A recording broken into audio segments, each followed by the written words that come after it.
I know. Cue the here we go again meme. But seriously, here we go again. Star Trek 4. Yeah, the Kelvin timeline movie that feels like it's almost been happening for the better part of a decade. Well, we've made videos talking about leaks and rumors that it could be happening. We made videos talking about it's completely dead in the water. And here we are again with a huge website kind of teasing that it may not be over, or that could just be their really subjective choice of pictures that they put with their post. Welcome to the channel, everybody. Jimmy or Chaos. Yes, I read every single comment on every single video, and I will be reading these comments. Now, this isn't random internet noise. Collider put out a report, put out a picture, actually has people talking about the Kelvin timeline. And what's interesting, it's not just the possibility of the movie, it's how split the fan base is right now. They are truly split because on one side, well, you've got fans that really want one more ride with the crew. I'm on this side of the fence. I've told you guys in past videos, I personally love the reboot. I thought the character casting was spot on. I thought they nailed it, and they did almost the impossible. It is almost impossible to recast Kirk and Spock and the entire crew, and I thought they did it in spades. On the other side, you've got people saying maybe it's time to let go, or I didn't enjoy the movies at all, and Beyond still has me wondering what the heck I was watching. So I guess it all depends on which side you fall on here. Now, if you've followed this at all, you already know the story. Star Trek 4 is in the Kelvin timeline. It's been stuck in development limbo for years. We've had directors attached, we've had directors leave, we've had scripts written, we've had scripts scrapped, we've had release dates rumored, and then quietly just disappear. At one point, this thing was supposed to bring back Chris Hemsworth as Kirk's father, which sounded really cool on paper, but it also felt like one of those ideas that was never actually going to line up with budgets and schedules. Then, you had Quentin Tarantino rumors. Remember that? I mean, let's be honest here. That was never going to be a normal Star Trek movie anyway. That was going to be rated R and something really dark, which would have been interesting to see what his take on it was, but it never happened. And through all of that, well, the cast, Pine and crew, they've aged. Their schedules have gotten busier, and the hype that existed back in the early 2010s, it has cooled off quite a bit. So every time this movie comes back up in the news, the reaction isn't just hype, it's a whole lot of hesitation as well. Now, let's talk about the Collider report. What's interesting is not that Star Trek 4 would exist as an idea, it's that there's still an internal interest in it actually making it happen. And we're going off this picture, right? So this picture was posted over on X. You guys can see it on the screen right now, and it says a new Star Trek movie is officially in development and has Collider, right? So that's cool. That's pretty broad-based. I mean, you could say that it could be anything. It could be a year one movie. It could be a legacy movie. It could be United. Those don't have to be TV shows. They could be something else. It could be something after Picard. It could be all kinds of things. But they had the audacity or the brilliance to put the picture of Beyond on the screen. Yeah.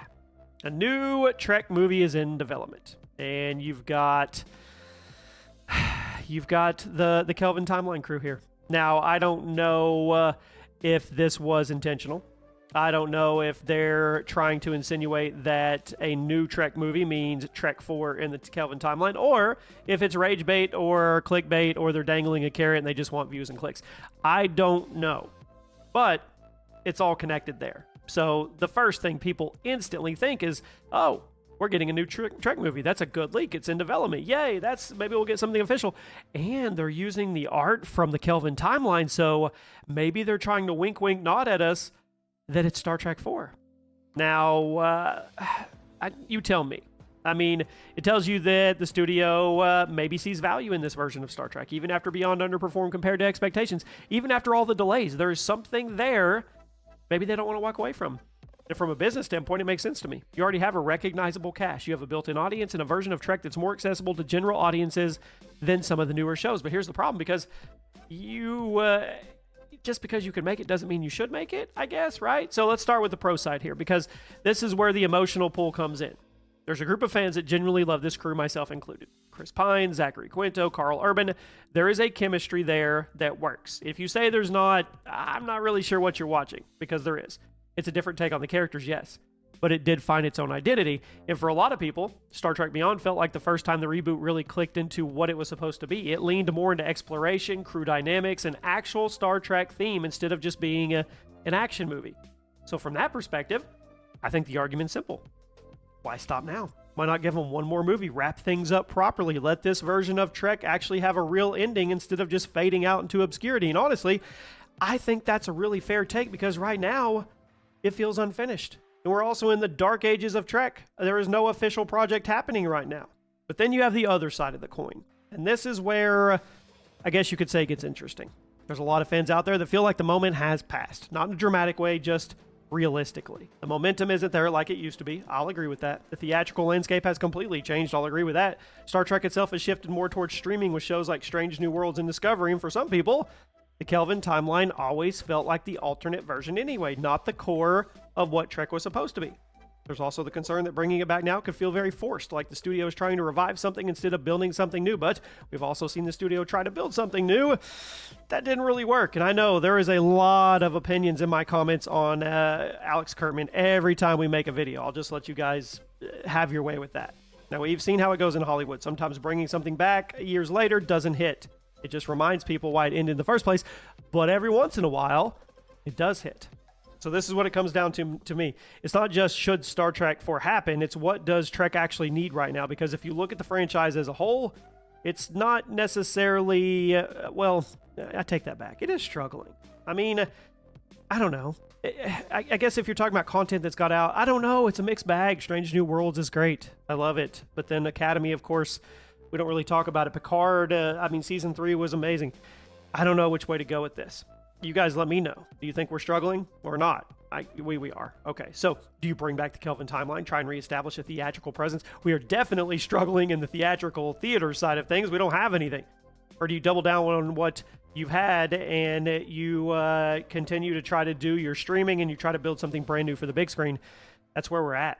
Whichever direction Paramount goes, it's going to say a lot about the future of Trek as a franchise. So if Star Trek 4 actually happens, thanks a lot, Collider, for at least giving us something to talk about. The biggest thing they need to get is the tone. That's it. That's what they need to do. They can't go back to big action set pieces and expect that to carry it. That's been done. It's been done and done and done. It needs to feel like a true evolution of what Beyond started. More character-driven, more exploration, more focus on the crew, as a unit. And probably needs to feel like a finale, right? Not the start of another trilogy. Don't do that. Proper send-off. If you're bringing back this cast all after this time, give it a reason to exist. I mean, at the end of the day, Trek 4 is one of those projects that exist in the weird limbo space where people both want it and people don't want it. There is real nostalgia here, a real attachment to the cast, but there's also a sense that maybe the franchise has moved on. So until we get something locked in, director, script, production date, something that I can give you guys tangible, it's going to keep happening. Rumors, reports, excitement, silence again. Collider puts a picture with their, a new Trek movie's in development, super broad. And here we are talking about it. Hoping. Some of us are hoping. Some of us are hoping that it's not true. So I need to know what you guys think. Would you give Trek 4? You know what? If you're a true Trek fan, I'm going to answer for you. You're going to go to the movies and watch it if it comes out. You are. Maybe you don't like it. Maybe you don't enjoy it, but you're going to digest it. If you're a true Trek fan, you're going to digest it. That's where I feel. That's what I feel. I do. Let me know what you guys think.